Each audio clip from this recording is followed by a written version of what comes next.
Haleluya. Nitwa Mukankuranga Jacqueline, mama Fabrice. Nababwiye ko naturutse ku itorero rya Rubonobono. Imana iduhana umugisha. Dufite intashyo zo hirya no hino, turazibahaye mu izina rya Yesu. Twinjire mu ijambo ry'Imana, mwese mbahaye ikaze mu ijambo ry'Imana. Dusome mu gitabo cya Yosuwa ibice byaho 14 umurongo wa 7. Igitabo cya Yosuwa ibice byaho 14, dusome dore ku murongo wa 7. Ipaje 220, igitabo cya Yosuwa ibice byaho 14 umurongo wa 7. Haravuze ngo icyo gihe nari maze imyaka 40 twari Kadeshi Barnea. Mose umugaragu w'Uwiteka, Mose reka ntangire. Icyo gihe nari maze imyaka 40 twari Kadeshi Barnea. Mose umugaragu w'Uwiteka antuma kujya gutata igihugu. Bukeye ngaruka muhamiriza ibyo nari mbonye n'umutima utabeshya. Ariko bene data twajyanye bahisha imitima y'abantu ubwoba, ngeweho n'umatanye n'Uwiteka Imana yanjye rwose. Imana ishimwe. Reka twihute dusome aha mu rwandiko Pawulo yandikiye Abafilipi ibice byaho 4 umurongo wa 8. Rwandiko Pawulo yandikiye Abafilipi ibice byaho 4, dusome dore ku murongo wa 8. Reka dusome. Haravuze ngo ibisigaye bene data, iby'ukuri byose, ibyo kubahwa byose, ibyo gukiranuka byose, n'ibishimwa byose, niba hari n'ingeso nziza kandi hakaba hari n'ishimwe, aba ari byo mwibwira. Ibyo nabigishije, ibyo nababwirije, ibyo mwanyumvanye n'ibyo mwambonanye, aba ari byo mukora. Nibwo Imana itanga amahoro izabana namwe. Mwakire neza ijambo ry'Imana. Haleluya. Shyizwe ku mutima ijambo tugiye kuganira mu gihe kitari kinini rivuga kubaka ubucuti n'Imana. Haleluya. Kubaka ubucuti n'Imana. Haleluya. Haleluya. Abantu bagiye bahamagarwa mu buryo butandukanye, nko nanjye naje mpamagawe mu buryo butandukanye, kandi bamaze kuza bagira ibintu bubaka kandi barabyubaka birakomera. Ariko muri byose wubatse, ndetse no mu kubyigana twahoze tuganirizwa, no kubaka ubwami bw'Imana twahoze tuganizwa, cyangwa guhamagara ubwami bw'Imana, ndagira ngo mbingingire muri Kristo Yesu kugira ngo twubake n'ubucuti n'Imana. Haleluya. Imana ikeneye umuntu wubatse ubucuti nayo. Muri iki gihe mu bantu, mu mubyigano, muri ubu bwami bw'Imana no mu bwami bw'isi dutuyemo, Imana iri kurebana n'umuntu wubatse ubucuti n'Imana. Haleluya. Uyu muntu wubatse ubucuti n'Imana, hari ibintu bizanyeganyeza abantu banyeganyege rwose, ariko kuko yubatse ubucuti n'Imana azakomera ku Mana. Umva uko umuririmbyi yaririmbye. Haleluya. Yaririmbye ngo abayuda bakomera ku Mana, ngo abayuda bakomera ku Mana. Haleluya. Undi agiye kuririmba, aririmba indirimbo nziza aravuga ngo abazi Imana yabo bazakomera. Ngo kandi nibamara gukomera bakora iki? By'ubutwari. Iyo wubatse ubucuti n'Imana, Imana ijya gukoresha ibintu by'ubutwari. Imana ishimwe cyane. Abangaba ni abagabo babiri tubonye hano muri Bibiliya, Yosuwa na Kalebu. Ariko boherejwe n'abatasi 12. Ngo boherejwe n'abatasi 12, babiri barubakanye ubucuti n'Imana, ariko abandi 10 bari aho ngaho gusa mu kigari. Ikibazo si ugutumwa, ikibazo si imirimo nkora, si imirimo ukora, ahubwo yikora warubatse ubucuti nande. Ikibazo si amasengesho usenga, ikibazo si iminsi umaze, ikibazo si n'ibyo ushoboye, ahubwo ibyo ngibyo birimo warubatse ubucuti nande. Imana yacu tugirire neza. Imana yacu dutabare. Tugeze mu gihe gikomeye, agakiza buri muntu wese arisanisha nako, kandi abantu bose murahura akakubwira ati ndakijije. Ariko muri ubwo buryo bwose hari abantu bubakanye ubucuti n'Imana, kandi abo ngabo mbatumweho ngo mbabwire ngo mukomeze mwubake ubucuti nayo, kuko ntago Imana itinze kugira ngo igaragaze isano mufitanye. Mumvugire ngo amen. Ntago Imana itinze. Wowe uri kubona itinze, uri kubona bicitse rwose biyoberanye, ariko Imana ije kugaragaza ubucuti mwubakanye, kandi Imana ije kugaragaza buri wese inyubako yubatse. Umva uko ijambo ryambwiye muri Matayo ibice byaho 7 umurongo wa 24. Yaravuze ngo nuko umuntu wese wubaka inzu. Haleluya. Haleluya. Ngo nuko umuntu wese wumvisha amagambo yanjye akayakomeza, ameze nk'umunyabwenge wubatse inzu ye ku rutare. Imvura iragwa, imivu iraza, ndetse rwose ngo biyikubitaho, ngo ariko ngo ntiyagira icyaba kuko yashinzwe mu rutare. Muroko ushinzwe mwene data uteretswe, ubushuti bwawe bifitanye nande. Imana yacu tugirire neza. Ariko ngo umuntu wese wumva amagambo y'Imana, abantu barumvise kamabwire mu bintu twumvisha ikintu cyitwa ijambo ry'Imana. Abiriwe hano haleluya ejo, abiriwe hano ejo haleluya, haleluya. Ejo twiriwe twumva ijambo ry'Imana. Natangajwe gahunda za hano bashyiraho umwigisha, bashyiraho amakorasi, bashyiraho umwigisha. Naratanga iwacu yavuze ngo natwe abavuga batumwa dukwiye kuza tukicara tukarya. Ariko abantu bumvisha ijambo, ariko ikibabaje nuko iri jambo ritigeze ribasigira ubushuti n'Imana. Bigiye kurangira bagaragaje nk'aho abantu batigeze barya. Bigiye kurangira bagiye kugaragara nk'abantu batigeze bagira icyo bakira. Ariko Imana idushoboze kuri uyu munsi wa mbere abari mu nzu y'Imana. Haleluya. Wongera uhenda Imana, mwubakana ubushuti. Wubaka inzu ariko wubaka ubushuti n'Imana. Ugira amaduka ariko uyagirana n'ubushuti n'Imana. Ushaka umugabo ariko umushakane n'ubushuti bw'Imana. Ubyare ariko ubyarane n'ubushuti bw'Imana. Haleluya. Mbere na mbere ubushuti n'Imana. Kuko iyi minsi ntabwo yoroshye, kandi ndagira mbabwire ngo imivu imiyaga bizapima uwubatse ku rutare n'uwubatse ku musenyi. Bose ukijwe n'udakijwe byose ibibazo turimo turabisangiye, sibyo? Ikiro cy'ibirayi ko kigura ku muhanda hariya muri quartier niko niwacu kigura. Ku mupantekote n'utari umupantekote bose byaje kubapima, ariko biraza kugaragaza umuntu wubatse ubushuti n'Imana n'utarabwubatse. Kubaka ubushuti n'Imana itorero. Haleluya, haleluya.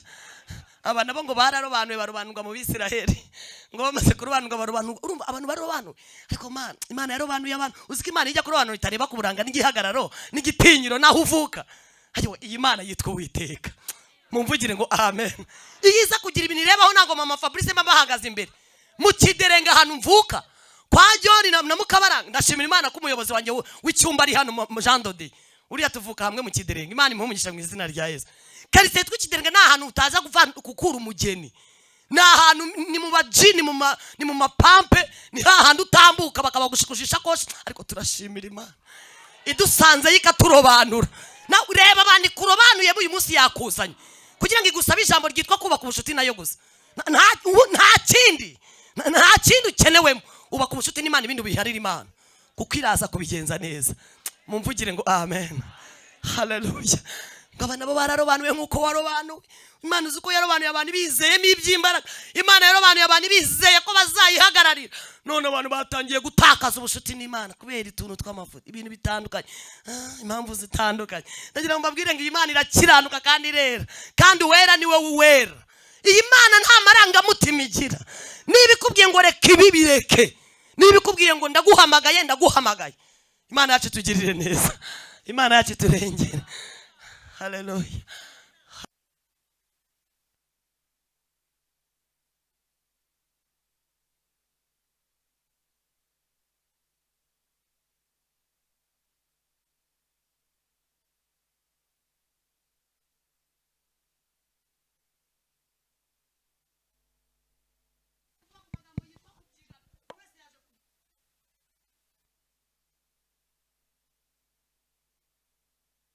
Imana yacu tugirire neza. Jambo ryaramye ngo abakunda Imana nibo bamenywa nayo. Mumvugire ngo amen. Uburyo mukundanye muziranye, hari ibyo muziranyeho. Ibyo muziranyeho nibyo bigiye kugutambutsa abandi baguye, nibyo bigiye kukurisha ibyo abandi babuze, nibyo bigiye kugutuza abandi bimutse, nibyo bigiye kuguhagarika ahantu abandi bavuye. Aho ibyo muziranye, kuko abakunda Imana nibo bamenywa nayo. Kandi abantu bafashe icyemezo cyo gukunda Imana, kandi gukunda Imana ntago bitera umwako. Mumvugire ngo amen. Bitinda koza ariko biraza. Kandi bamujya bitari byase Imana yiciperereza. Mvugira ngo yiciperereza. Iraryica. Wajya utambuka ati arahise. Nta n'igihumbi ariko bakafata arahise miliyoneri. Haleluya. Ntacyo bidutwaye. Yakubakana ubushuti n'uyu mugabo witwa Imana. Uwabana yabana n'iyi Imana. Uwatinda yatindana n'iyi Imana. Uwavuga yavuga iyi Imana. Abantu bavuze ibigwa, abantu birangira babakujeho. Abantu bubakanye ubushuti n'abantu birangira babakujeho. Abantu bubatse amataje birangira bayateje cyamunara. Abantu baguze amamodoka bayaruhiye birangira birangiye.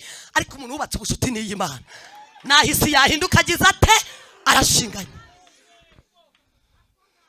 mumvugire ngo amen. Ubushuti bw'Imana ntabwo bukora kubera ko ufite VWT mu muhanda cyangwa ufite dogitora. Niyo utazi gusoma no kwandika nka mama Fabrice byarananiye mu ishuri kubera iburi, nirwaga nicomera iburi abandi biga. Niyo byarakunaniye araza akakubwira ati nzi ibyo nibwira nzakugirira. Haleluya. Ntabwo ubushuti bw'Imana bugira ikintu kimwe bushingiraho. Iyo Imana ije kubakana nawe ubushuti nta kishingiraho. Yiza kugira ibyo ishingiraho nawe ntabwo warahamagawe. Ariko turashimira Imana. Haleluya. Haleluya. Uzi kugira ngo ubudafite itaje muri iki gihugu, ubudafite n'inzu y'amabati 10, ubure n'ubushuti n'Imana. Oya, tuvuge ukuri. Kuko wananiwe kubaka n'inzu y'icyuma kimwe na saro. Sibyo? Nta nakaduka ufite byibura hariya. No kubaka n'ubushuti n'Imana nabyo ntabihari. Uri kuki? Oya, tuvuge ukuri, uri kuki? Ariko naho amaduka y'abadahari, imodoka nizihabe n'amazu, warubatse ubushuti n'Imana. Ubwo bushuti buzaguhuza n'ibyo ngibyo. Mvugira ngo buzamuza nabyo. Mvugira ngo buzamuza nabyo. Merutse kujya muri bisi imwe ngira umubabaro. Nari ngiye ahantu mwivuga butumwa, abantu bagenda baganira ukuntu umuhanuzi udafite amafaranga muri minsi asigaye ari fake. Ukuntu umuvuga butumwa udafite baze nziza n'urukweto ruhagaze asigaye avuga abantu bamurebera aho ngaho. Bavuga ku bavuga butumwa, bavuga ku bahanuzi, baravuga ati cyambere ni inote mwana. Ibintu by'umwuka ntibikirya mushaka inote. Bavuga uko batuka ikintu bita umwuka mpicaye. Ndababara kanga. Yewe ndavuga ni Imana nkora iki? Modoka yose izamura oye ku kintu bita inote muri iki gihe. Kagacira ari uko usa nuko wambaye nuko ugenda. Ngiye kuvamo ndababwira nti shofi wampa iminota nk'itanu gatoya nkababwira. Uwo mwuka mwatutse nkabubabwiraho gake. Numvaga mfite ibyo kumubabwiraho. Ndababwira nta mafaranga ntashobora kuguhuza n'umwuka. Ariko umwuka wo gucomeka amafaranga ari. Ubu twebwe abantu buzuye umwuka wera, dufite amataje yo muri iki gihugu yose, dufite amafaranga yo muri iki gihugu yose. Ubu uyu munsi ushobora kuzura umwuka wera ngenda n'amaguru, ejo umwuka akacomekana n'umuntu ufite amamodoka. Namubwira iki Imana avuze, mu gitondo mukazanga nitwara. Ni kubera ko umwuka wera hari. Ninde wababwiye ko amafaranga aranahuriye n'umwuka wera? Mwuka wera usaka, mwuka wera muyobozi kuyobora kugeza aho ibyawe biri. Mwuka nababwiye ku kintu cyitwa umwuka wera, mvuga ururimi rw'isi ndaje mva mu modoka yabo ndigendera. Hoya numvaga hoya. Ejo bundi mvuye muri niba turahantu harahirya naho tugezemo umuntu abarandebye arambona arambwa ati Mafabri nakumvishe kuri radio mu cyejo ndi kwambe ntiye waranyumvishije. Kandi sanzwe nkubona kuri YouTube ni ukuri mbaho mvuga ko Imana inkuye mu buraya mu kiderenga. Ariko hari ikintu ushaka kukubaza nti. Ati nashaka kubaza ibintu byabere mu cya hafi muri ADPR ni ibiki? Ubundi reka mbabaze. Ni ibiki bituma ADPR muri jyana muri kuma YouTube muri gutuka abantu bari kubatuka? Kariho hari ubutunzi byagenze gute? Ndamureba ndamwitegereza. Ndambwira numva ngubwire yari bisi yose cecetse cya kintu cyose tugenda dufashe mu. Kandi sinjya nkunda kugitega ariko sinzi ukuntu umwuka yanjyanyemo. Cyari umuteto. Dore nari mfashe nyamanitse amaboko. Amaguru nayo adakora hasi meze ni. Abambajije icyo kibazo abankozeho. Ndamubwira nireka nkubaze. Ni iki gituma utinyuka kubaza ibibazo bikurusha ibiro? Ibiro ufite urabona ushinzwe kumenya ibyo muri ADP. Nkubaze. Ibiro ufite urabona bishinzwe kumenya ibyo mu cyaha hafi n'ibyahabereye n'abaharwani. Ibyo ni bikimbariza mu hano. Tugende hariya mu rusengero cyangwa tugende mu ishyamba njya kugusobanurira imibera muri ADP. Nkubwire n'impamvu yacu. Twebwe turi ubwoko butuye ukwabo. Twe turi ishyanga ryera. Turi abantu Imana yarose. Kandi dufite umutungo ariko zimubaze ko turi umutungo kandi dufite n'imitungo. Niyo mpamvu abajura bahora badutera. Modoka yose bati karabaye. Na rwarujwe nyine n'abaruzi kuri YouTube bati ndabya ni mucece mwese mo hano ko muri iyi modoka. Nta ufite ibiro bipeza itorero Kristo yameneye amaraso. Ntimumbaze ibyitorero mugene mujye kubibaza nyiraryo. Nyiraryo arahari kandi amarembo y'ikuzimu naho yaritinyuka ntazarishobora. Ntibabone bahagaza, ntibabone bavuga, ntibabone babikorana ngo bajye ngo nyiraryo arirangaranye. Nyiraryo arima kandi azaza.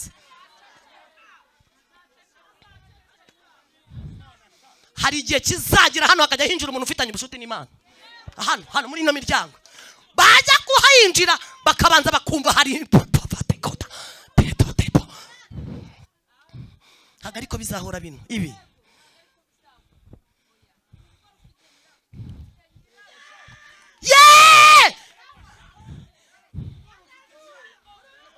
Ntabwo cyari igihuru. Ntabwo cyari igihuru. Itorero si igihuru. Oya nanjye wanje kuhinjira bigira amabwiriza. Iwanje kwa Jama umwe muzi wahoze ari indaya uvuye hariya munsi y'ikiraro. Nanjye wanje uyu munsi yuje bigira amabwiriza. Hari kondisiyo. Haswe hano mu nzu y'Imana. Uru rugo rufite nyirarwo. Imana imuhe umugisha. rufite kiyemwe kandi uwo nyiraryo turi kumushakaho ubushuti, turi kubakana nawe ubushuti. Harahirwa abantu baraza guca mu bintu no mu bantu bakubaka ubushuti n'Imana. Abo bantu barahiriwe. Kandi kubaka ubushuti n'Imana se ni iki? Ijambo ryarambwiye ngo kubaha Imana nibwo bwenge. Kandi kuva mu byaha cyo kugira ute? Abanyabyaha bose nubatse ubushuti n'Imana bose n'ibyaha byose Imana ireba mu mutima, niko n'inyumira hareba n'imbere irahareba.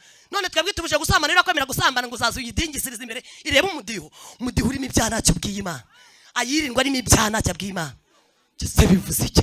Niyo mpamvu turasenga tugahondobera, mwakagombye kuba isi yose mwayifashe kubera irindwi.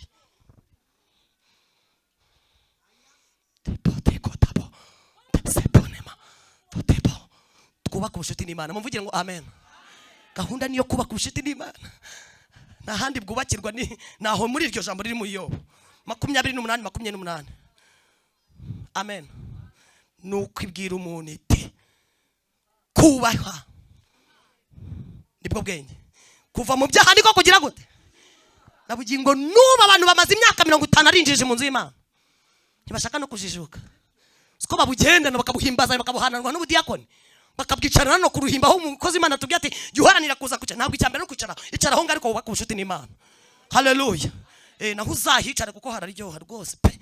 Natwe tuvuye mu kidirenge iyo ngiyo munsi y'ikiraro tutangajwe no kubona tuhica. No imbanye mu kidirenge kanyica zizabura ko kwicaza.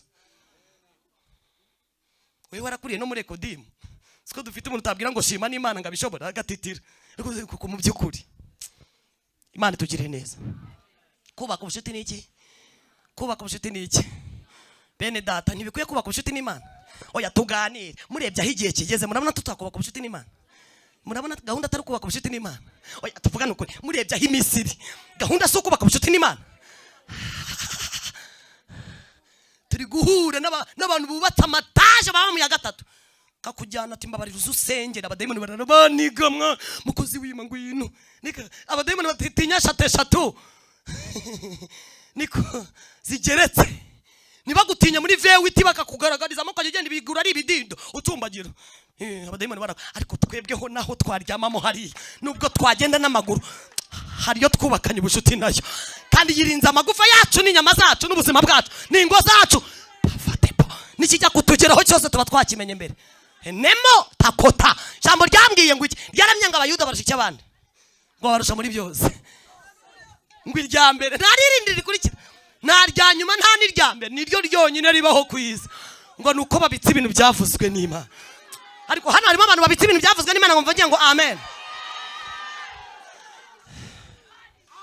Siko sanza ari hafi ya mwese, we namwe mumeze nkanjye, siko amavuta ndimo mbona harabonye asangiye nawe. Hoye naga amavuta ndimo arayo yasize ikiro cy'umuceri mu nzu nta gihari, ndanavasi ndagwa n'igihumi nanjye ntacyo mfite, ariko kuba mfite ibintu byavuzwe n'Imana. Gahunda no gukomeza nkubaka ubushuti n'Imana, nkahagarara muri Yobu 28:28. Amina. Kuko ubwenge ni data ubutanga. Hari unsomeye muri mwese, narinze mbasiziye munazi gusoma no kwandika. Ndi baby nyabahariya ku Muhima niho nize. Ndi baby genda icumbagira. Ndi baby mbana n'amaji gusa, mboboza ku mihanda arizo nshuti yanjye. Mama yarakuyeho yarumiwe, aba mu nzu y'Imana, Imana imubwira ngo nzakugirira neza, abafite nzaku. Haleluya. Iyi Mana ni inyangamugayo. Niba mushaka inyangamugayo kubana n'inyangamugayo mu mane n'Imana, niba mushaka kubakana ubushuti n'inyangamugayo mu bwubakane n'Imana, naho abantu n'abamuyomba n'abatante bose bazabakuzaho, kandi musigare mutuka Imana. Nabo bahanuzi mwimitse muhemba bazabakuzaho, ariko Imana uwo wubakanye ubushuti. Ijambo ryaramye ngo umwenda wari ukingirije ahera warataba. Buri wese yemerewe kugera kumva icyamakuru. Nkunda kumva amakuru ariko urataje. Haleluya. Buri wese najeyo amakuru ari kuvugwa, utanga amakuru nawe mufitanye isano, niba ntacyo mupfa kukirwubaririza mu bandi. Ubu ngubu kuri YouTube, ejo muri navuye kuri radio muke murampamagara, dusengere tubwirire njyewe nzibwirira Imana ryari. Mbishinze abanyarwanda ntago nabivamo, namwe mwiyizire kuki mwebwe mutamuhatinya. Mbese ni iki gitumye muhatinya mwirirwa mubwira abandi ko uri gusaba amasengesho y'intwererano? Tuvuga ukuri, siko dufite abantu batajya bigererayo, bafashwa kuko bari kumwe n'abandi. Nawe ishaki tuvuta, dore ibi ngibi birarangiye, ibi ngibi ibi byo kuwa mbere kwa kabiri kwa gatatu kwa kane ngo birarangiye. Mwese mujye mu mirimo mukore, mujye muhura ku cyumweru mwumva ijambo rimwe, birarangiye. Ariko abubatse ubucuti n'Imana, turi mu gihe cyo guhunika, kandi Imana ibabazwa n'ukuntu abantu bari guhunikira mu biva, barabyakira bigahita bagataha ntacyo bajyanye. Imana idutabare. Ibihe bigusanganye imbaraga ki, iminsi gusanganye imbaraga ki, wubakanye ubucuti nandi ko uyu Kalebu na Yesuwa bibonye batumiwe, bibonye barobanurwanye n'abandi bagabo 10, ko nawe hari ahantu Imana igiye kurobanurika kujyana ikakujyana ikareba imbaraga wagwije, ayirindwa uvuyemo ikareba imbaraga wagwije. Abisirayeli bose bari barabonye Imana, ntago Kalebu na Yesuwa bari bakwiye guhamya Imana bonyine, ariko ngo baragenda bose bajya mu gihugu cyo gutata, baratata bose. Igihe kigeze barahaguruka. Burya rero 10 niryo ribanza imbere, nayo mabwiye ngo 10 riri imbere na bugingo n'ubu, ariko 2 nabo barahari. Inyuma y'10 hari 2, mumvugire ngo amen. No muri iri torero inyuma y'10 hari 2, muri iki gihugu inyuma y'10 hari iki? Kandi 10 rifite icyamugongo gusa. Ntabwo tuzarya, ntituzabibona. Muve muri Kigali, nta mugabane uhari. Uzi ko 10 ryabaye amajwi akurimo, 10 ryaza muri ayo majwi akuzuye.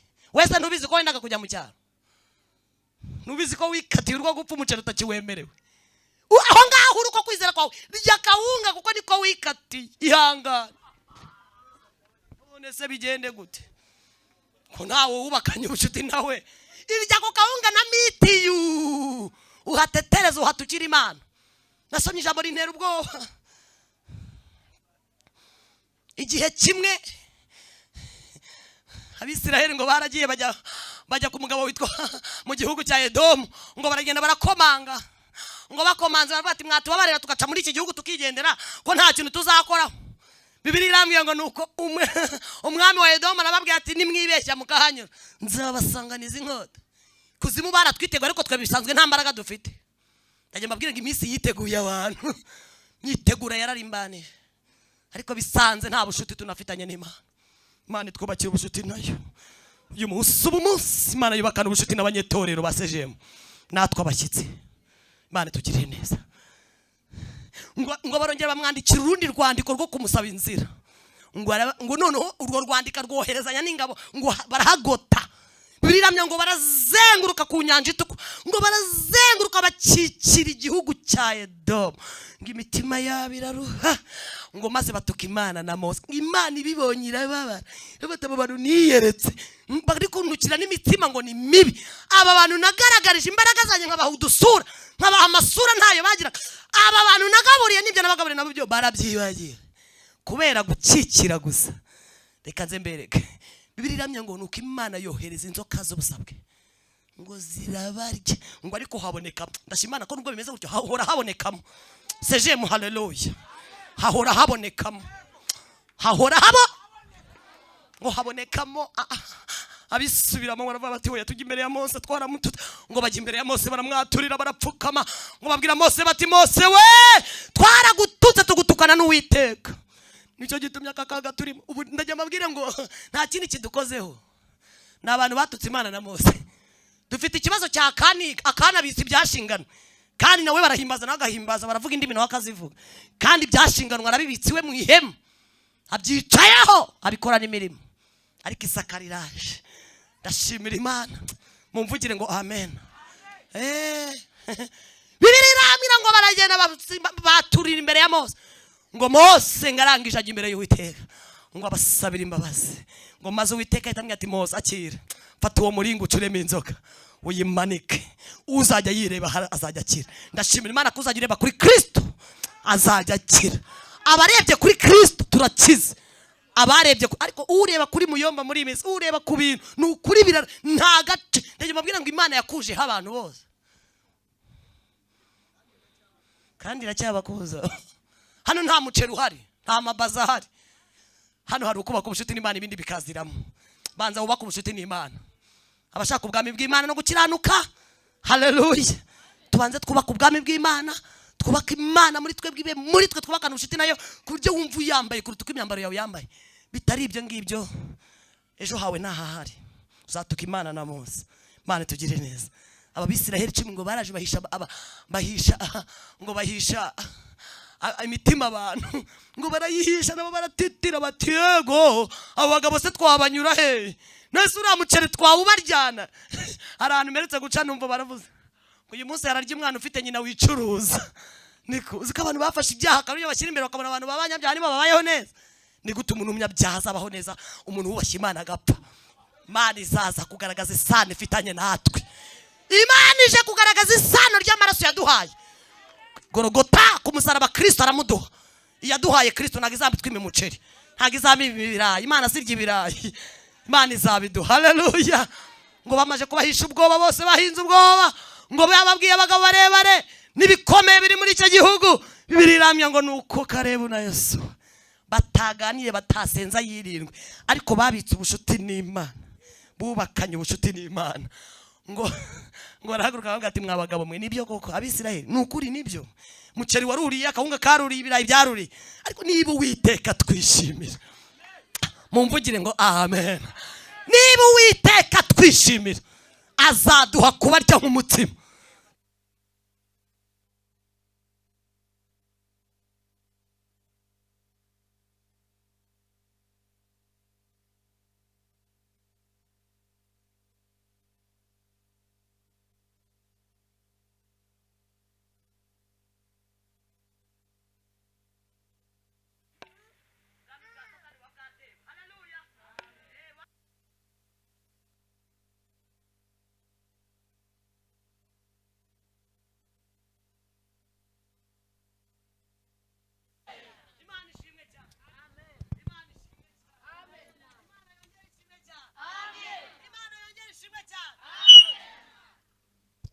Niba Uwiteka twishimira, tuzabarya.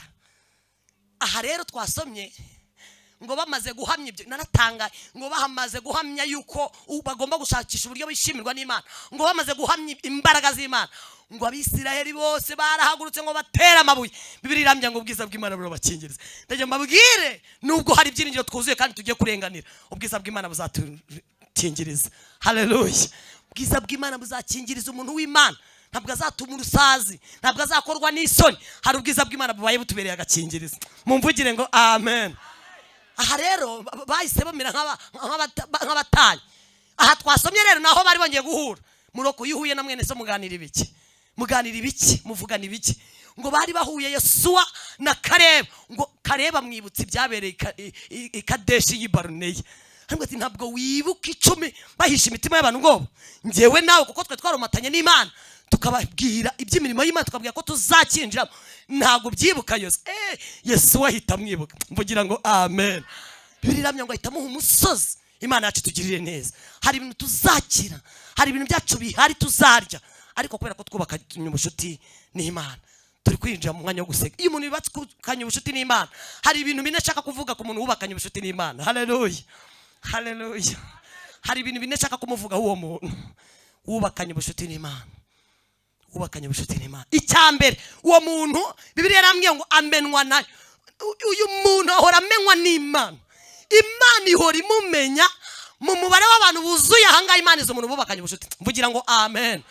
Uwo muntu arashinganye kuko Imana ihora imumenya. Icya kabiri, uyu muntu akundwa n'Imana. Haleluya. Iyo imanutse mu ruhame rw'abantu ari kumwe nawe, Imana iravuga ngo uyu nguyu ndamukunda. Mu bukene bwe uyu ndamukunda, mu ntambara arimo uyu ndamukunda. Haleluya. Mu bintu bigize kubaka ubucuti n'Imana harimo kumenywa n'Imana, harimo gukundwa n'Imana. Haleluya.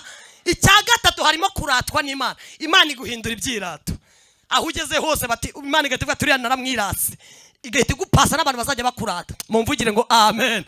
Imana iyo yakwirase nta muntu utakwirata, yagukunze nta muntu utagukunda. Haleluya. Mumara wo kubaka ubucuti n'Imana nuko Imana ikumenya, nuko Imana igukunda, nuko Imana ikwirata. Icya kane, nuko Imana ihora ikwibuka. mvugira ngo amen. Imana ihora ikwibuka, ihora yibuka amaturo yawe, ihora yibuka amateraniro yawe, ihora yibuka amasengesho yawe. Mureke twubake ubucuti n'Imana. Haleluya. Navuze ko ntari butinde kubera ko inyuma yanjye hari undi mwigisha, ariko turashimira Imana igambiriye kuza muri twebwe kugira ngo yubake ubucuti natwe. Ubyemere, fungura umutima wawe, ufungura kugira ngo wubakane ubucuti n'Imana, kuko ibindi byose wubakanye ubucuti nabyo byose ahabyo nahahari, ariko umuntu wubatse ubucuti n'Imana n'ibindi byose bishinganywe muri byo, bishinganwe muri ubwo bucuti n'Imana. Twasomye ijambo soza hano mu gitabo cy'Abafilipi, muri urwandiko Paulo yandikiye Abafilipi, ibice byaho 4 umurongo waho wa 8, havuze ngo nuko ibishimwa byose ibisigaye, bene de ibisigaye nyuma yo kubaka ubucuti n'Imana. Haleluya. Ibisigaye ibishimwa byose, iby'igikundiro byose, ibyo kubahwa byose, ngo niba hariho n'ingeso nziza muzigenderemo, niba hariho n'ibindi byiza nabyo mubibemo, ngo ibyo ngibyo abari byo mwibwira, mumvugire ngo amen. Ejo abantu twirirwanya, pastor twuganije amagambo y'ukuntu ngo kwibwira ko abantu kwabaye kubi, ngo ariko Imana ikareba Nowa ikavuga ngo wowe Nowa, haleluya, kwibwira kwenda gukunza injira mu nkugi. Ubimanije kurebana n'imitima ifite kwibwira kuzuye kw'Imana, ngo niba hari ishimwe, niba harimo kubaha Imana, niba hari n'ibyini, niba hari n'ingeso nziza, aba ari byo uhora wibwira. Ubwo ngubwo nibwo Imana itanga amahoro izabana nawe. Niko ijambo ryatubwiye. Paulo hanga yari guhugura Abafilipi, arabwira ati ibyo mwanyumvanye njyewe Paulo, ibyo mwambonanye njyewe Paulo, ndetse nibyo nababwirije njyewe Paulo, mw'Abafilipi mwe nimuza kubikora mukabibamo mukibwira neza mu mutima, Imana itanga amahoro izabana namwe. Haleluya, haleluya. Arababwira ngo Imana itanga amahoro izabana. Niba dushaka amahoro ava ku Mana, twibwire ku buzima mu mutima, kuko kwibwira ko abantu kuranduye muri iki gihe, abantu bari kwibwira ibibigo byinshi kuruta uko bibwira ibyiza byinshi. Tugiye gusenga Imana, ubuhamya nzagaruka igihe gihari kandi ndacyaro waje. Amen. Ariko turashimira Imana.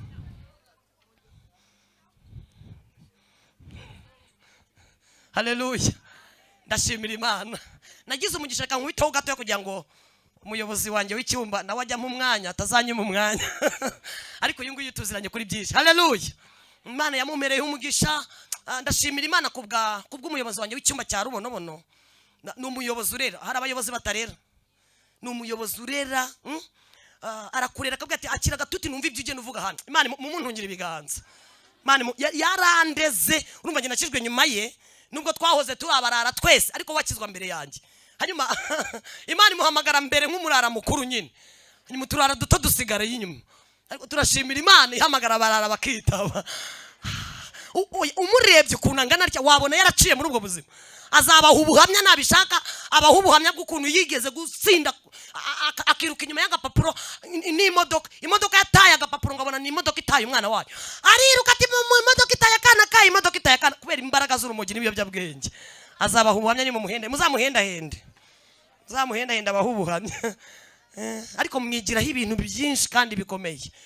Ni byiza kugira umuntu w'umwigisha kandi mwiza ufite ubuhamya bwiza. Imana ishimwe cyane. Haleluya. Ndashimira Imana ko ntayitakura umuntu ntayitashyitse umuntu. Iyi Mana mwicaye imbere iri kubahendahendera kubaka ubucuti nayo, ntahitatoragura umuntu ntanahitashyitse umuntu. Mumvugire ngo amen. Ni karuhura, ni isambi itarumba, ni igiti cy'inganzamarumbo, ni ubwugamo bw'umugabo. Mumvugire ngo amen. Umugore yayivuze hari arayivuga ibigwi, numva ndamukunze. Imana imuhumugije. Ariko nawe wese ubona ko wahita ugabana. So wese ugabana, ubundi Imana yivuze neza ahantu hose uri, uhita ugabana. Hari ibintu wagabanye kandi nese mbyumva. Haleluya. Imana ishimwe cyane. Nawe ujye ushaka uburyo byigana na kantu kari bukore kuri Yesu, kuryo Yesu ahita akakugabira abandi bicaye. Imana ishimwe cyane. Nagize umugisha, nagize mama wanjye yubaka ubucuti n'Imana. Mama wanjye yabayeho yubakanye ubucuti n'Imana. Ari umukene hari amugatsata aho bita mu Kiderenga, nyano hakurya y'ikiraro. Mama wanjye abo munyetorero wari ubona mu gihe muziki cyangwa wenda bacyumva, harimo abacyumva batakizi. Cy'ububyutse bw'umupasiteri twaga Mupenzi. Hanyuma habayeho umuriro, n'aba bose bari urimo, aya mavuta bafite twirwa tuvomaho tubitsirimaho tuyabakuraho, nayo muri uwo muriro w'igihe cya Pasiteri Mupenzi. Imana ishimwe cyane. Hariya twahonyeye amashereka n'aba bonse tukaza bakatwonsa, n'abazaza tuzongera tubonse, mbese Rubonobono ifite amateka kubw'icyo gihe cya Pasiteri Mupenzi. Rero mama nawe yabagaho hantu, baba muri uwo muriro Imana ivugana nabo, kandi ibintu Imana yavuganye nabo do babyicayemo, natwe twarashe tubyicaramo. Imana ivugana na mama iramubwira ngo mama yari ari gusengera papa wanjye yari umusinzi n'ubu ni umusinzi.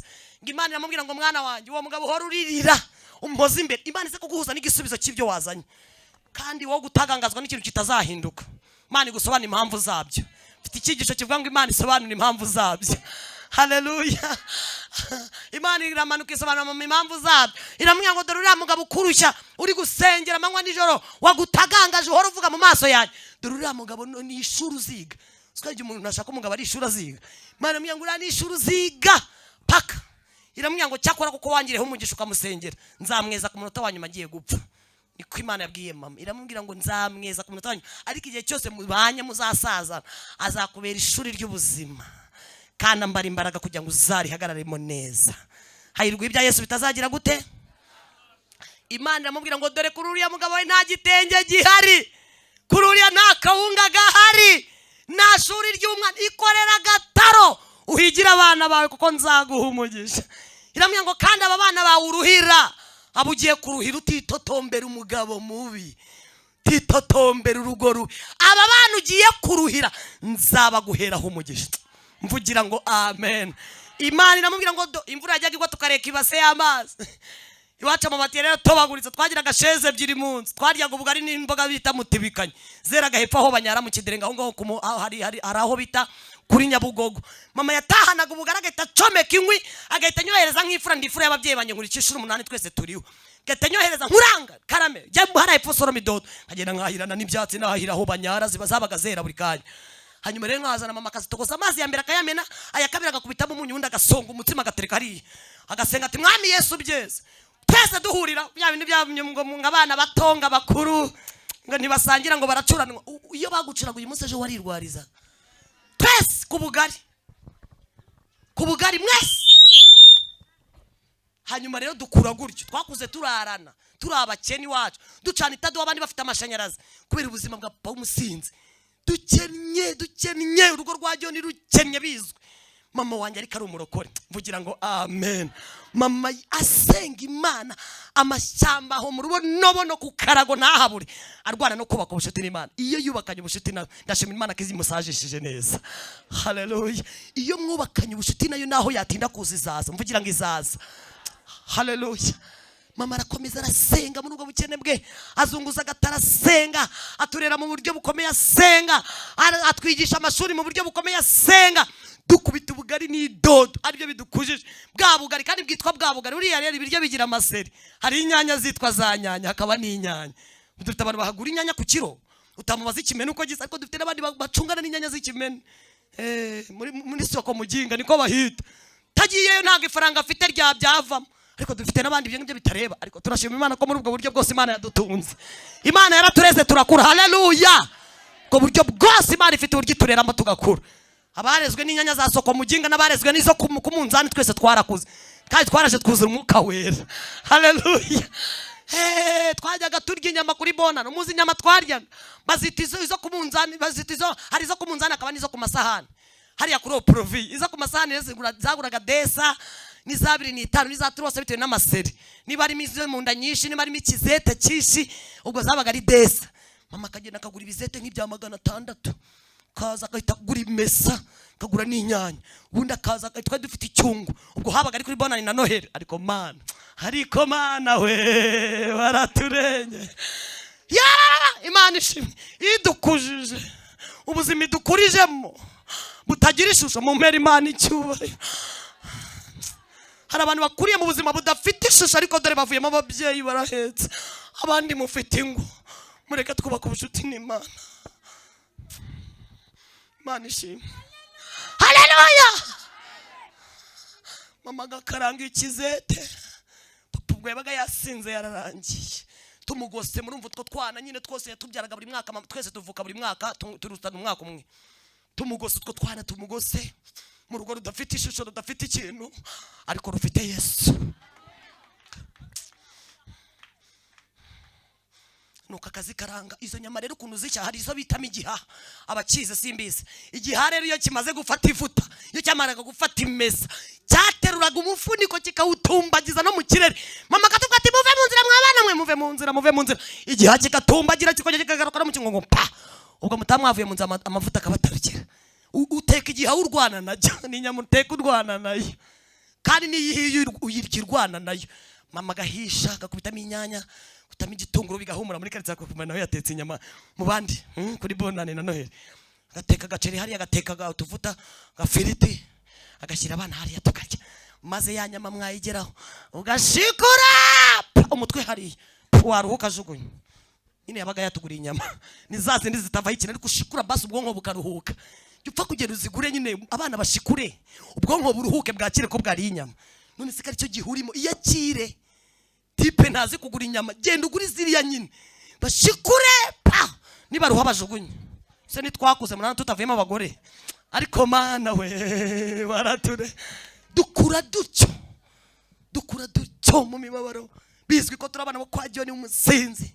Igihe kigeze mu myaka yanjye 9 afata umwanzuro, ndavuga nti ko mbona abandi basambana ku mihanda, nkaba mbona kidiringa yacu basambana ngo bacuma iburi, ngiye nkwiye gukora iki? Ndavuga nanjye nkwiye kubikora. Imyaka yanjye 9 ndagenda ndasambana, ndagenda nk'urumogi, ndangije mba muri groupe y'abanywa ibiyobyabwenge 10 nditoza, 11 nditoza, 12 ninjira umuhanda. Hari abita Top Chief, aho bitaga kwa Mirimo na Calvados, naho bita muri Dobandi, hose ndahafata bahita banyita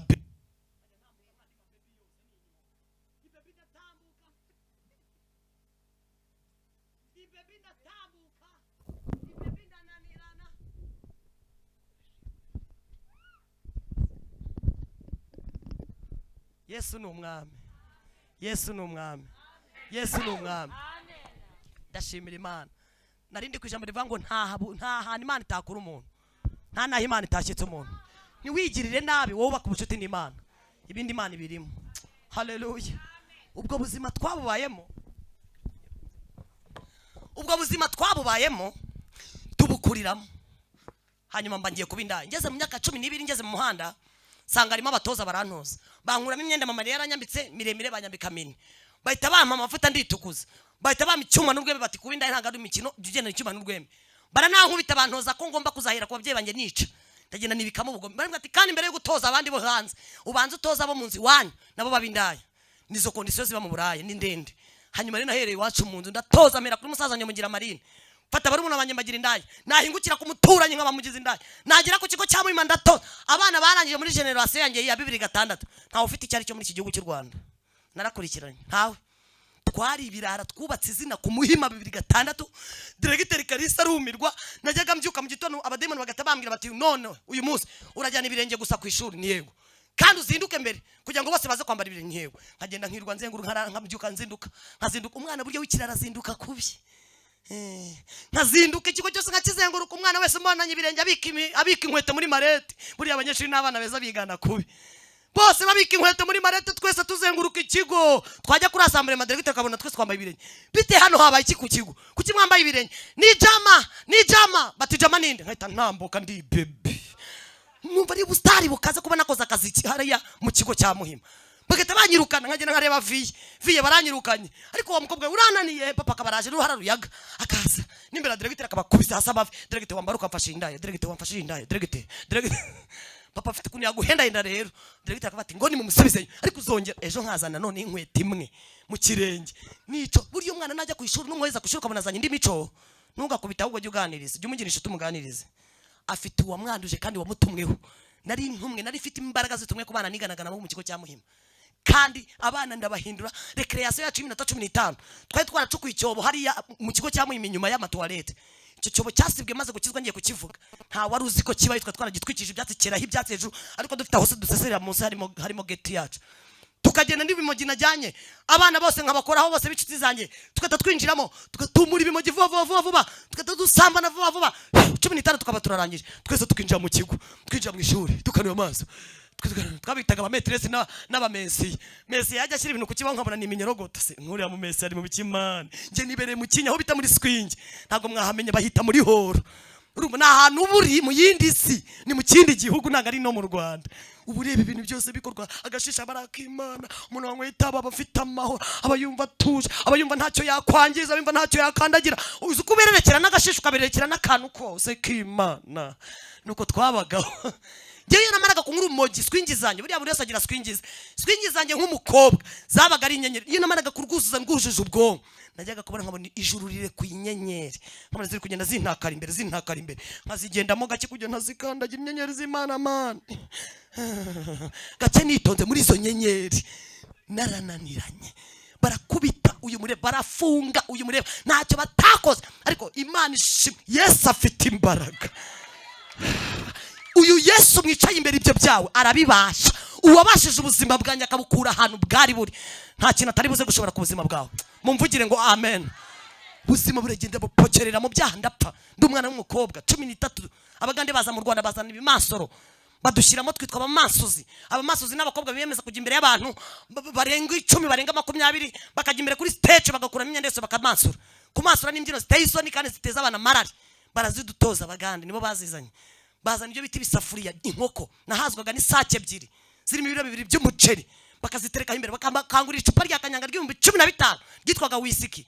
Iyo whisky uyu munsi kugura 85. Narayibajije ejo bundi kandi bambwiye ko amadogere bayamazemo, maze ikajya imanuka ihura n'urumogi, wumva ujya swing ukakubitamo izo nkoko, ukavuga ati ndindaya, ndi class, ndindaya.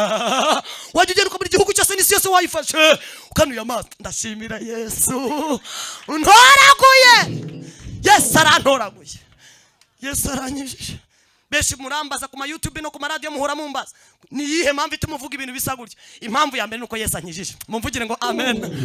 Impamvu ya mbere nuko Yesu anyijije uburaya, buryo kizi nkubagira gute. Impamvu ya kabiri, ntabwo nteganya kuzasubira kuba indaya. Nagiranye indahiro n'umwami wanjye, ndamubwira ngo nyijije uburaya sinzasubira kuba indaya. Niyo mpamvu ya kabiri tuma mvuga ibi. Impamvu ya gatatu nukugira ngo abantu umenye imbaraga zituye mu Mana. Mwongere mwubakwe mwubakike, kuko Imana yakikenyeje imbaraga. Izi turokoresheje idukiza nizizaturokoresha tugabura idutungisha tubeshaho. Mumvugire ngo amen. Cyari gikomeye, cyari agakiza, bindi byose birahari. Dusenga Imana, nzagaruka. Haleluya. Imana yarinze isezerano yahaye mama, ndamunanira mu bana indaya. Mama arakomeza arasenga buri nzira anyuramo, abantu bamufataho ijambo, abantu baravuga, ariko nyuma y'amagambo y'abantu hari ijambo ry'Imana. Ijambo Imana yakuvuzeho rizasohora. Ndashimira Imana ko uyu munsi rubonobono hari ijambo Imana yavuganye na mama. Haleluya. Dusenga Imana. Amen. Imana ishimwe. Kandi nanjye nje impamagaye nkuko yabwiye mama kizampamagara ngikampamagarira ku bwa benshi. Imana ajya gwira mama nguri nzamuhamagara mukoresha umurimo, uriya nzamurinda. Imana arandinze nta sida nkuyeyo. Byageze ubwo abaganga bashyira ubuzima bwanjye mu byuma basanga byararangiye, sinzashaka sinzabyara. Mama agiye imbere y'Imana iramubwira ngo nukuri nitwe Uwiteka, jambo navuze nuko umurinda, ndamurinze, nzamuhura ubyara muhe n'urugo, kugira ngo abicyo gihe bazamenya ko ndi Imana ikora ibishoboka mutagize gute. Uyu munsi mfite urugo, mfite umugabo twavanye muri ubwo buzima, yari iniga nanjye ndi umujama, yari imbobo nanjye ndi indaya. Turahura namya ngo arampofotse ahita nshyira mu mago. Uyu munsi tuyamananyemo 17 amago yacu, tubyaranyemo abana 10, hari abana 4. Haleluya. Mu mbyari 10 muri 17 imyaka maze dufitemo abana 4, 2 b'abahungu na 2 b'abakobwa. Dusenga Imana. Uri kwibaza ngo Imana, ngo Mana ndakubuze, ndagukabakabye, ndagushatse, ndakubuze. Ongera ugire Imana ikizere, ubaka ubucuti nayo. Muhaguruke dusenga Imana. Mana turi imbere y'amaso yawe, jambo ryawe nubuze. Tukiri gusenga hari icyo numvishe mpawe gusengera. Hano harimo abantu bafite ibintu byabagoye, byabananiye kureka. Imana indekesheje uburaya muri iyi myaka, impaye uburyo bwo kugira ngo ngusengere ubaka ubucuti nayo. Jambo ryavuze ngo kubaha Imana nibwo bwenye, kandi kuva mu byane bwo kujijuka. Byarakunaniye kunesha icyo kintu, ngwino ngusengere, ngwino tugusengere, ngwino. Umuntu wese ufite ikintu kimunanira kureka, kiri kumutandukanya n'urukundo rw'Imana, ngwino. Iyizire, erega abantu bubaka ubucuti n'Imana abandi bareba, ngwino. Nese hari utananirwa, hari urwo bitashoboka, pukama tugusengere, tambuka. Ndikumva arimo abantu Imana ishaka kubaka ubucuti nayo, Imana ikabanesheje ibintu byabananiye kunesha, pukama. Imana iguhumugisha. Niyo yaba ari wowe, Imana yakumera umugisha. Imana iguhumugisha mu izina rya Yesu. Tambuka. Imana mukomere Imana amakitorera ariko. Abantu b'Imana bari kuza kubaka ubucuti n'Imana. Ntabwo ubizi ko ufite ikintu cyakunaniye. Ntubizi, yego. Ariko mukomere Imana amashyi. Mukomere Imana amashyi.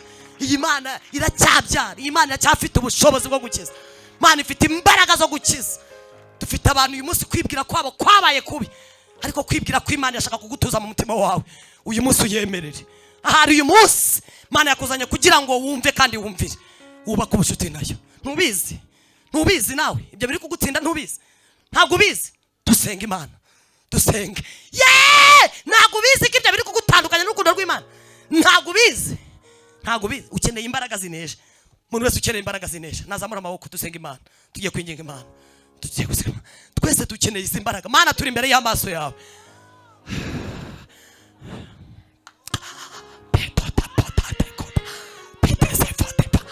Anepote kotepo shantota alasi fete kote bevonema de bonema efota kita se bonemenema engrivedo te bosi cheve vonema mama pofate kita laba pefata sefa tutre pova te pefats pete kote nenemene e bote kota e drevesi chantututututa meneme chele grevo detai eniminia fotando dota venekita uremenesir urije dekota.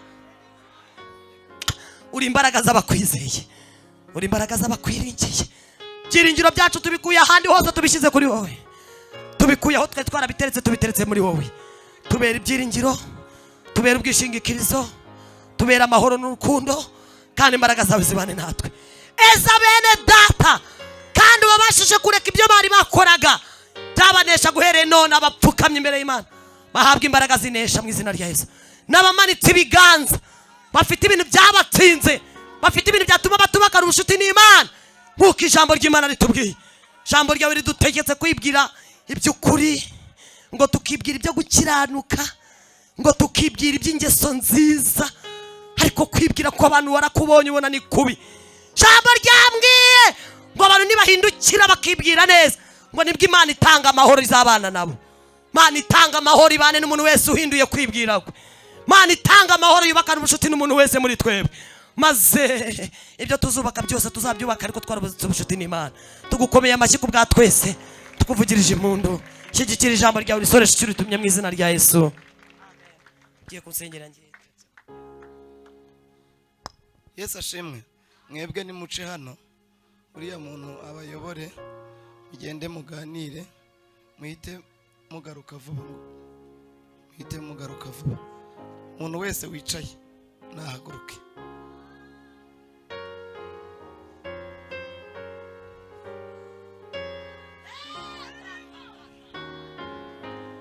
Umuntu wese wicaye nahaguruke. Ndabinginga basi kubw'imbabazi z'Imana. Ndimo ndabinginga basi kubw'imbabazi z'Imana. Ariko muzi ko Imana idukunda. Imana iradukunda. Ubu rero murimo murabona, ubu ni 9:00 n'igice. Tugiye kumva nanone undi mwigisha.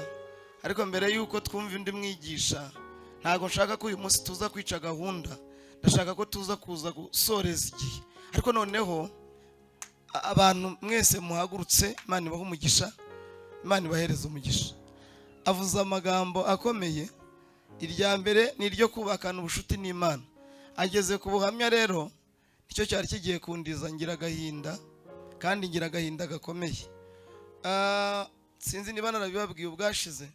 Nababwiye ukuntu umubyeyi yaje mu rugo iwanjye ambwira ngo aje kunsura, hanyuma birangira Umwuka Wera ambwiye yuko atazanywe no kunsura, ahubwo yaje ameze nk'uri kuraguza. Ariko ngira agahinda ka mbere nagize, mwumve mbabwira ko ariko nawe ntabwo uwo mubyeyi yari we. Icyambere, umwana we yagiye kwiga Igisenyi, undi ajya Ibyumba. Umwe afite 14, undi afite 15. Ni utwana twiza tw'udukobwa. Hanyuma ko kagiye Igisenyi, birangira kagiye muri rwa rumogi, birangira kagiye muri bya biyobyabwenge, kajya mu busambanyi, kageze ku rwego kajya gakuramo inda, kangana uko nguko. Gusa icyambabaje, ndumva nashaka kuvuga byinshi, ndashaka kugira ngo byihutire. Icyambabaje ni uko uwo mubyeyi yabyaye ngo abakobwa 5, ni we wabinyibwiriye. Arambwira ngo ikimbabaza ni uko bambwiye yuko naciye umuryango, kandi bakambwira ngo mbyaye ibirara gusa. None mfite agahinda. Ati none umwana arananiye. Umwana rero mujyana ku ruhande ndamwatuza, ariko mama we agashaka gusa, nicyo nababwiraga cyo kuraguza, agashaka gusa kugira ngo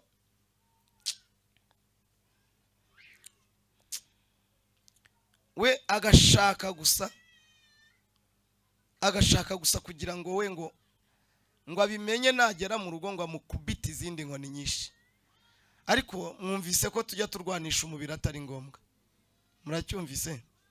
Hanyuma niba izo mbaraga zaramufashe, polisi ikaba itashoboreye indaya, leta ikaba itashoboreye indaya, murimo murumva indaya cyangwa se aba basambana bashoborwa n'iki? Niba hari intumwa zatumwe kuri aba bantu, murumva atari ikibazo? Mwanyemereye nkabagiriraho umugisha amaboko Imana yaduhaye n'amaboko Imana ifite n'ibyiringiro dufite mu mwami wacu Yesu, mwanyemereye nkabagiriraho umugisha tugasaba akadusengera isengesho ryo kugira ngo Imana twizeye, Imana dusenga igira aho ikura bariya abantu. Dore muri iki gihugu cy'u Rwanda, nzabivuga buri gihe cyose uko mpagaze ahanyoboye, nzicwa n'agahinda mbivuge. Muri iki gihugu cy'u Rwanda, mwebwe hari icyo mutarimo mubona, buri wa gatanu haba hariya mu Gisimeti, i Nyamirambo, buri ntara y'umujyi wa Kigali, buri karere kose haba harimo akabyiniro kuva ku wa gatanu, ku wa gatandatu no ku cyumweru. Hanyuma mwene wacu yararirimbye ngo niba mubabazwa n'abarimbuka. Muranyumvishe mwabarokorema? Nta kindi, nta yindi misi iduhagaritse ahangaha. Bibiliya yavuze ngo mushaka ubwami bw'Imana no gukiranuka. Nimwasenga tukabubona, kabiri tukaririra bariya abantu, ntago umuceri uzananirwa kukwitaba. Nabakunze tuvuge ngo amena. Ego Mana, tuvuge ngo amena. Nimwumve mbabwira ikintu gikomeye. Nashoje niba turi hari ejo bundi Nyagatovu, nyisoza ko nayishoje ejo ku cyumweru. Barambwiye ngo uzigisha ni cyumweru.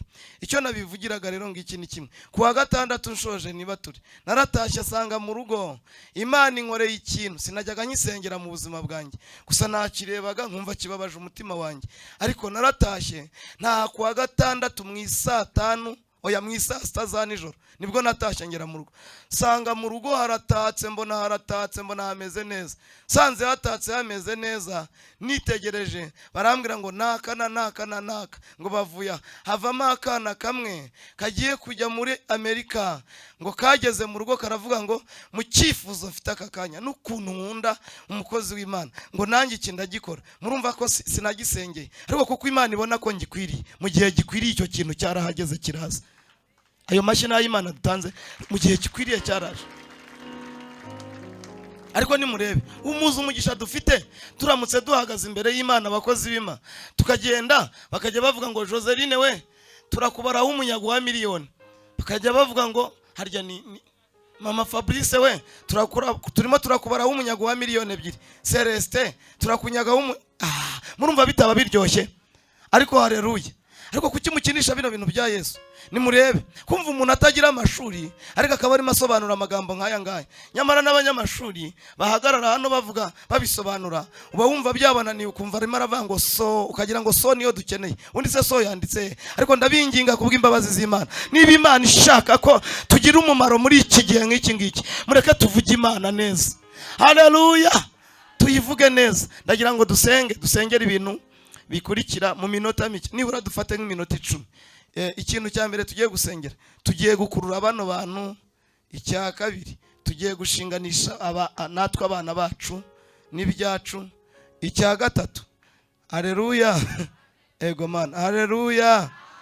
Icya gatatu, natwe turahita twinginga Imana tuyigirireho umugisha, ituzirike kigufi. Sinzi mwene wacu nigeze numva bivuga, Imana igira uko itugenza, mbese dufate mu maboko yayo idukomeze. Reka nimundebe hano, natangajwe nuko muri Covid bakinguye isengero, numvise ngo hari umupasoro batenze ngo yateranye ingumi, numva n'undi muntu numva nawe baramutenze, numva ngira agahinda, ndavuga n'ubejo ningewe we ndarira numva umubabaro uranyishe. None mwebwe mwagira ngo turi amabuye? Oya, Kristo niwe buye rizima, tumusaba twubake. Haleluya, tumusaba twubake. Yigeze ibwira Mose, iramubwira ngo ntabwo nzigera ngusiba na hato. Amina, ego Mana, amina. Sinzagusiba na hato, ntabwo nzigera ngusiba, sinzarihanagura mu gitabo cy'ubugingo. Icyantangaje ngiki ni kimwe, nuko mu makosa yose yakoze Imana yamubwiye ngo dore ndakwereka igihugu kirebe, ngo ariko nanjye ndakujyana. Mu bintu bya mbere duharanira nuko tuzabona Imana. Abarokora ubu dufite umubabaro fe, usko mfite agahinda, uzagahinda afite. Hari ibintu twiyimye byaba bitubabaje, turamutse tubibujijwe nuko gusa ngo narakariye Joseline. Muzabaze sindi oya nimurebe hano, umuntu arimo arasambana, aravayo akica, aravayo akiba, aravayo akajya muri saro ashaka, akakubitaho icyo bita ikirungo, akava. Warangiza wowe ukaribuzwa nuko gusa wanze mwene so. Bibiliya iravuga ngo wanga mwene se niki? Umwicanyi azarijyamo. Ubu turibuzwa n'icyo ngicyo koko? Mwambabariye tukamaramariza mu gukiranuka, kandi ubwo ababyumvise murabyumvise. Nyine tugiye kubaka ubushuti. Rero namubujije kujya kwicara hariya, kuko ndi umuyobozi nyine mba ngira ngo tugire n'ibyo dusengera. Ndagira ngo musabe atuyobore muri iri sengesho, ariko buri wese yirwaneho. Haleluya! Erega nimurebe, ubu nubwo twiga ntago ikibazo ari amafaranga, ahubwo ikibazo n'umwifato tugirira mu mafaranga. Nimurebe hanga, Imana iramutse bishatse abarokore twese yadusubiza, ariko ikimbabaza isubize bande, irakureba ikabona nta biro, kavuga iti nta kintu nakumarira. None se niba umurokora yabona agahita agenda akajya kuri radio ngo bakakanya ngo najya mbabwire ngo abarokore bose basenga mu butayu ngo nabayobe, koko se turabayobe we? Ntabwo turabayobe, ahubwo wowe urayobye kubera ko yakiriye ukabura umwifato. Ariko nanone ni mundebe hano, abantu bafite ubwami bw'Imana muri bo bagatunga n'agafaranga, ndababeshya, bagatunga n'agafaranga, Imana irabemera. Maze iminsi ifite agahinda, umuntu agahagarara hano ati ndatanga imifuka 100 y'inyubako, ngewe nkireba nkumva agahinda karanyije, n'utwo mbonye naza kudutanga nkabona mbaye nkaho nutamunuza. Ariko hari ikintu nimurebe, hari umukristo wa hano witwa Makembera, ejo bundi yarapfuye, ariko twicaye hariya hirya muri biro, nagiye kumva numva ntago ari amabanga ya biro ngiye kumena. Nagiye kumva numva umuntu aravuze ngo ubuse ngo uri bumusimbure ni numva bavuze miliyoni yaragezemo arimo atanga ku nyubako. Numva bavuze ibigwi by'ibyo yakoze, numva barabivuze. Natashye nibavuga ndi umugabo, banaramamagaye, kandi nawe yari umukristo mwiza. Umugabo umwe avuga akantu gakomeye amuziho, yaravuze ngo iyi nzu murimo murebe iyi nyubako, ngo barimo bishyura ikibanza cyari kirimo, ngo bishyuye ikibanza miliyoni nazi, nawe ngahita ahamagara amenya amakuru ko bakishyuye kano kazu, iyi nzu murimo. Hita bati mumbwira amafaranga bakishyuye nyabari yose nyamusubize, ariko aho hantu batatwara izina ry'Uwiteka rigatukwa tukagirwaho igisuzugurira. Baravuga bati yewe yadutagisa menshi ntago ati muyamubaze nta kibazo. Namwe mutekereze, uyu muntu nta rindi shyaka arimo ararwana ishyaka ryo kugira ngo Imana izabone ahabera bicara, nayo izabone icyo biti. Uwo muntu Imana yamwima se, yamwima ijuru se? Ntabwo muzi icyo Bibiliya ivuga ku mirimo. Bibiliya avuga ngo imirimo itwikira ibicumuro. Haleluya, haleluya. Rero twagakwiriye gusenga bene data, tugiye gusenga Imana. Ariko ejo bundi ndi kuri radio yitwa Inkoramutima, hari ibanga Imana yameneye, kandi negeka kuri menera itorero kugira ngo mube maso. Abitorero turi kugenda twandura ibintu bitandukanye, nkuko nabivuze ko Satana twiteguye no kuba maso. Namaze kuvuga ubutumwa ndasohoka, sohotse muri studio mpamagarwa n'abantu nkuko nabandi bose bamamagara, bamamagaye barambya ati twe turi indaya, kandi twakumvishe rwose winyuzemo wivuyemo. Ni yego, barambya ngo uzatugira utese ko twabajemo kandi tubarimo, ko twamaze kwinjira mu itorero ryanyu kandi turi mu matorero hose turi gukora umurimo, uzatugira uti? Bambwiye ijambo rikomeye, barambya ngo twaraje kandi dufite ishyirahamwe ryitwa Fata umugabo wese nk'uwawe. Barambwira ngo muzatumenyera ku mbuto zacu, kandi icyatuzanye nukugira ngo tubakure ku ndangagaciro z'icyo muri cyo. Aho mwajyaga muhurira n'Imana nuko mwari muri mu maso y'Imana, twaje kugira ngo tubakure kuri uwo mwimerere. Bambwiye ibintu bikomeye, umwuka w'Imana ambwira ngo tegera amatwi ibyo bintu kugira ngo ube maso, kandi uzabibwira abitorero babe maso, buri wese gutoragura ibyo Satana anyanyagije gukora anyanyagije. Hanyuma aho ngaho bamaze kumbwira gutyo, bambwiye ukuntu baje, bambwira ko hari ibintu baje ku badamu bagenda basurasurana ingo z'abadamu bashinzwe no kureba abagabo, bakakubwira ngo wambaye neza, bazanye n'amazina no kubitaye ba dadi, kugira ngo bamenye imbaraga z'umutima y'abagabo, hanyuma babone uko bakorera n'ibyaha. Imana irambwira ngo none mama Fabrice, kuva abantu binjira divorce uri kumva zimeze gute, namwanyize ku rwego rwo hejuru. Ijwi ry'Imana irambwira ngo nukubera abo ngabo binjiye, kandi binjiye rwihishwa, baraza murababatiza, ntibafite gahunda yo kujya mu ijuru, bafite gahunda yo korekoanya mwije. Bamaze kumbwira gutyo, barambwiye ngo twazanye n'abahungu bacu, mu byiciro twabagamo ngaho hari abahungu bitwa maniga, hari abatinganyi. Uyu munsi wa none itorero ryacu ryuzuyemo abatinganyi, ryuzuyemo ubutinganyi. Muzabamenyera kuki ari ibintu bitatu biranga umutinganyi, kandi abatinganyi abana bacu barabyanduye, no mu hano muri aya materaniro bagiye babyandura. Ikintu cya mbere kiranga umutinganyi, arangwa n'inyogosho. Zino nyogosho abahungu bacu bari kogosha z'ibisunzu bakamanura amafavuro bagacya utwanwa, biriya bintu byarangaga abatinganyi twirwanaga nabo hariya, twirwanaga nabo hariya ku Gasima. Kabiri barangwaga na zino pantaro z'icupa. Izi pantaro z'icupa ziboshye hasi, hejuru ari nini, nuko ko babaga bambaye pampa, hanyuma umwanda waza guhita kuko baba batakaza umwanda mu gihe badateguye, uyu mwanda ukaza gufata mu ipantaro y'icupa. Zino pantaro nicyo zivuze. Gatatu, nta mutinganyi wambara inkweto irimo amasogisi. Ibyo bintu bitatu byarinjiye mu itorero. Mwuka w'Imana arambwira ngo hana kandi uteshe kandi uhugure, kuko ibyo mwabanaga nabyo mu kiderenga muri indaya byamaze kwinjira mu itorero. Mana, turi imbere y'amaso yawe, turi imbere yawe, dutakishijwe n'ijwi rirenga. Natwe abanyetorero duciye bugufi, duciye bugufi, duciye bugufi. Satani yiteguye itorero kugira ngo atwicire umumaro. Umumaro wacu arawuzi, cyo turi cyo nicyo tuzaba cyarakiza inyuma y'ubu buzima. Niyo mpamvu yazikukiye intore, azikukira abera kugira ngo abanduze bandure. Yaranyanyagije kandi dore benshi baratoraguye barandura. Imbaraga z'umutima ziramenagurika. Mwuka wera arigendera, ntibacyuzura umwuka wera, ntibakirota. Nurasa arota nabi, arota bamwica, arota bamuniga, abandi barota babasambanya. Ayiwe, turatatse dutakiye ubugingo bwacu. Ubu bugingo buzabona Imana. Satani abuteretse mu kaga, abuteretse mu kibazo, ariko turasenze, duhamagaye Imana. Ijya yumva gusenga no gutaka. Imana ijya yumva kwinginga. Imana yemera kwingirwa, Imana yemera guhendahendwa. Nitwemere tuyihendahendere kuri ubu butaka bw'itorero rya Sejemu. Ku bwacu hakiri indaya nyinshi, ku bwacu hakiri imbobo nyinshi, ku bwacu hakiri abatinganyi benshi.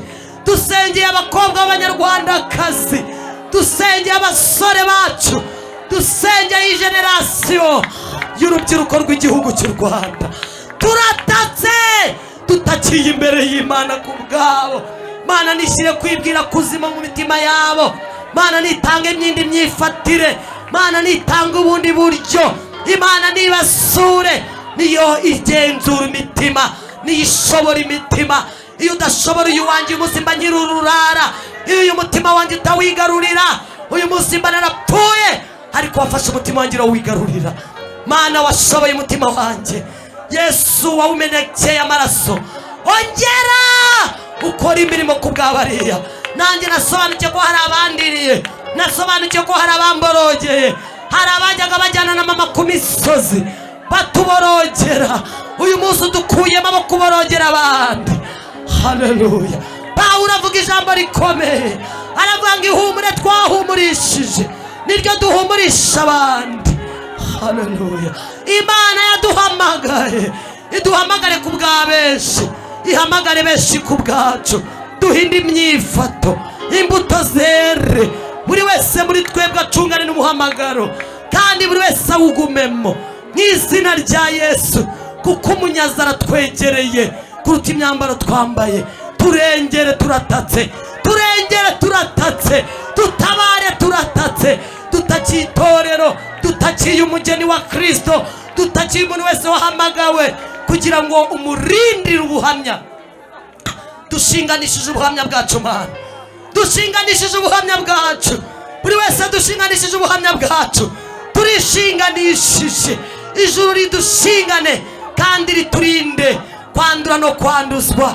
Mwuka w'Imana akomeze kutubundikira kandi arinda buri wese. Dushinganishije abana bacu twabyaye, dufite abahungu n'abakobwa, abatarabyara bafite abo bavukana nabo, aba turabasengeye. Dusengeye abana twabyaye Mana, bakureho umwuka w'uruserero, bakureho umwuka w'uburara, bakureho imbaraga z'abadayimoni. Kupita hasi z'imbaraga katika jina la Yesu. Dufashe mbiri imbaraga zibararana, imbaraga zibirirwana, imbaraga zo mu bitekerezo, imbaraga zo mu myumvire. ibyo bareba katika jina la Yesu, uburyo banduye bwose tubabohoresheje imbaraga z'amasengesho. Twamenye ko amasengesho tuyatuma, kandi amasengesho aratumika. Amasengesho tuyatumye ku mitima y'abana bacu Mana, tuyatumye mu mbyaro zacu Mana, tuyatumye ku bana b'igihugu Mana, tuyatumye ku rubyiruko rw'igihugu Mana. Masengesho tuyatumye mu ngo z'abera Mana. Haleluya! Agenda abohora imbohe, imbaraga zambohoye zigenda zibohore ziriya mbohe, kandi umugisha w'Imana uhure nabo, nibakagira icyiza bifuza kandi bakenera bubaha Imana. Sengera urubyiruko rwubaha Imana, sengera urubyiruko ruba mu nzu y'Imana, kugira ngo Imana iruhuze n'ibyo rukeneye, kandi Imana irurengere nkuko nanjye naje ukandengera. Uyu munsi nkaba nakiri umudandaza amagara, uyu munsi ukaba warangire neza waramaye icyo gukora, nkaba nanjye nkorera mu mujyi nambika y'abageni. Warakoze kumpa umugisha, warakoze ufite amafaranga nzabivuga, warakoze ko wanteturuye, warakoze ko wampinduriye umwuga. Aba nabo bahe kugutegereza, kuko nyuma ya bagaje y'agakiza kandi nyuma y'ijambo ryiza uvuga uriherekesha ibimenyetso. Waherekesheje ibimenyetso ibyo wavuganye na mama, uyu munsi mbyicayemo. Nuhabwa icyubahiro ku bw'abana bacu ndetse n'abitorero ndetse n'ab'igihugu cyacu, ko hari umurimo ukoze kandi ukoresheje aya masengesho yose tuboherejeho. Tugukomeye amashyi, tukuvugirije impundu. Uri Imana igira icyo ikora ukakirema, warangiza ukagikomeza. Byose tubishima Imana, tuyikomera amashyi, tuyivugiriza impundu. Isanze imitima, isanze kwibwira, isanze gutekereza kw'abana bacu, maze ikabarengera. Byose tubishima Imana ibikoze mu izina rya Yesu. Urakoze, amen. Komera Imana amashyi.